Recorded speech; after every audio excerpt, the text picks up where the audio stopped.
नमस्कार दोस्तों। आज हम चर्चा करेंगे प्रांत, राज्य और राष्ट्र।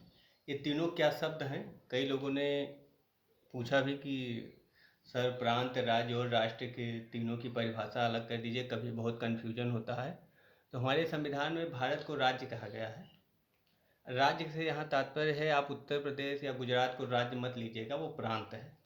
तो प्रांत, राज्य और राष्ट्र में क्या अंतर है, इसको आपको बताया जा रहा है। प्रांत में, राज्य में कुछ समानताएं भी हैं, इसको हम लोग विशेष रूप से देखें। पहली चीज जो है, आ जाए भूभाग।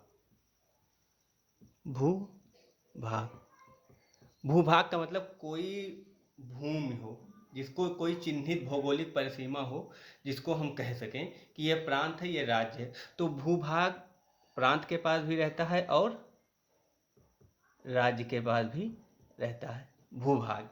दूसरी चीज, भूभाग्य है तो जनसंख्या। जनसंख्या जनसंख्या भूभाग पे निवास करने वाले लोगों की संख्या को कहा जाता है, जनसंख्या हो गया। अब जनसंख्या राज्य में भी रहेगा, जनसंख्या राज्य में भी रहेगा। और जो तीसरी चीज है आपको, वो सरकार। सरकार का तात्पर्य है व्यवस्था बनाने के लिए। सरकार का तात्पर्य है राज्य को व्यवस्थित करने वाले साधनों को सरकार कहते हैं। ये किसी भी रूप में हो सकता है, यहाँ हम इस पर चर्चा नहीं करेंगे। हम केवल यहाँ प्रांत, राज्य और राष्ट्र की जो संकल्पना है उसको समझने का प्रयास करेंगे। प्रांत में भी भूभाग्य होगा, राज्य में भी भूभाग्य होगा। प्रांत की जनसंख्या होगी, राज्य की जनसंख्या होगी। प्रांत में भी सरकार होगी और राज्य में भी सरकार होगी। एक ऐसा शब्द जो प्रांत और राज्य को अलग करता है, वो है संप्रभुता।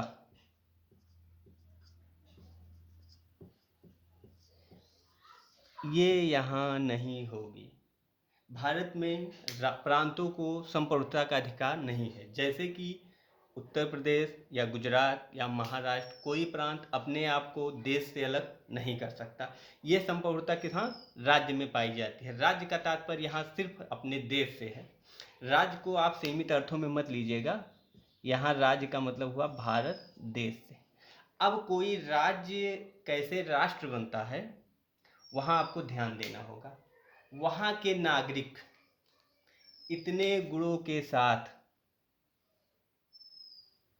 इतना तो रहेगा ही, इसके बाद मतलब राज्य को ये हो गया, और उसके बाद जाति, धर्म, संप्रदाय, अन्य भेदभाव से ऊपर उठकर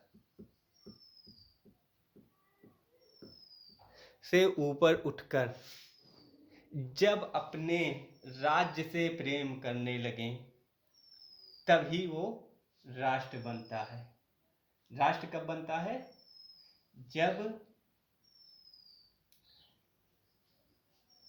राज्य की पूरी जनसंख्या अपने जाति, धर्म, संप्रदाय, अन्य भेदभाव से ऊपर उठकर जब ये दोनों चीजें होंगी, तब कोई देश राष्ट्र बनता है। इसीलिए आप देखते होंगे राष्ट्र प्रेम में जाति, धर्म, इन सब चीजों का कोई महत्व नहीं होता है। प्रांत, हम ये कह सकते हैं, प्रांत जो है वो सीमित है।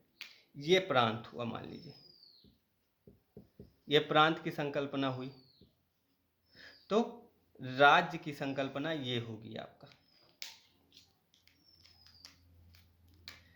ये आपका हुआ राज्य। अब देखिए, जब राज्य में जो प्रांत हैं, जो भेदभाव है, वो पूरी तरह से आत्मसात हो जाए, तब कोई राज्य क्या बनता है, जब एकता आ जाए, भेदभाव समाप्त हो जाए, तब कोई राज्य क्या बनता है? राष्ट्र बनता है। अब हमें लगता है आपको क्लियर हो गया होगा।